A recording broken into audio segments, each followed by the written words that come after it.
Sanibonani wengane zakwethu, ake nginibelele phinde futhi nginamukele kuyona i-channel ehamba phambili Radio Inkezi. Lami igama ngumfeza ngithuthi ngakho malo bathi iLasbo namagumede. Ngana kwethu-ke ukuthi mhlawumbe usemusha kuleli khasi ngizophinde ngicela nje shothi uya-subscribe, ungakhohlwa ukukhomenta nokulike nokushare, okuyikhona okukhulu kunakho konke. Wengane zakwethu, iyashuba ingxabano ephakathi kwayo ngumsakazi noma ethule ezitele television ungizi inkosi yamabhenca mculi nomculi weGqomu uSizwe Mdlalosi, njengoba sebefaka nenkantolo ekhuluma neSoleze.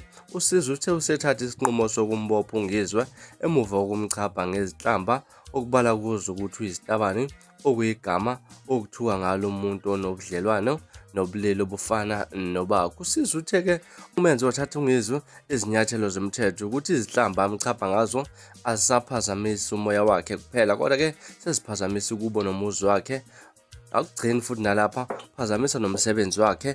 Uthe kunabanye abaxhasi esebesebenzisana nabo esebeqala ukushaya amakhala emuva kokuba uNgizwe amdlike ngezihlamba ezifana nalezo. Lokhu elwe indaba yakhe ngenxa yazo zonke lezi zihlamba bemthuka ngazo, agcine esengcolisa igama lakhe. Uthe ukufaka uNgizwe enkantolo akakwenzi njengoba agcina icala, kodwa wenzela ukuthi-ke kube isifundo nakwabanye abantu abacabanga ukudlalela egameni lakhe.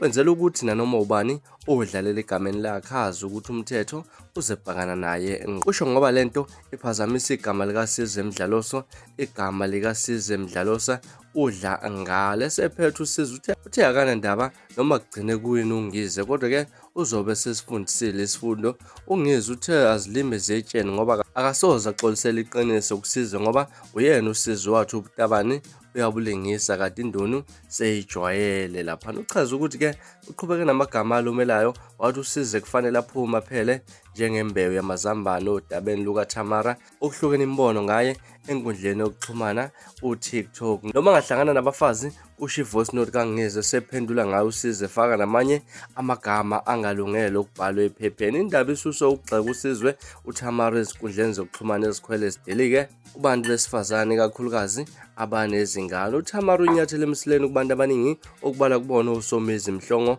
umesethu umuntu wesifazane osenengane akusafanele aziqhenye kumuntu wesilisa ngoba usehlelwe yivelu, okusho ukuthi useyinto akusento yalutho. Ukujabula iningi abantu besilisa okubala kubona uNgizwe utshatsha ngoba umzukulu umthandeni SK nabanye ababemtusa. uThamara uze wathenjiswa i-iPhone Pro Max 16 ebiza imali engaphezu kwa-45,000 wamarandi, imoto eyiPolo okusaqongelela imali engaphezulu kuka-100,000 wamarandi-ke laphana-ke abaqaphi benkaphane kamavavi Sikhakhane Imboma Security Service. uSizwe ulahle ngokugxeka uThamara kwabe senyathela emsileni kuNgizwe othe uyisitabane esehlula sikhuzwa nawumphathi waso uDJ Tira we-Afrotainment. Uhleleke ngisho uSizwe sezigcolisele emajongeni nakuThamara, kodwa kwanhlanga azimuka nomoya. Izona ezihamba phambili ngane zakwethu, ngakuthini kwakho ukuphawula ngodaba lokuthi uSizwe Mdlalosi useyavulela uNgizwe icala mayelana nokumbiza kwakhe ngesitabani emehlisa isithunzi. Ahlane comment section ngizwe lwakho uvo ngalolu daba.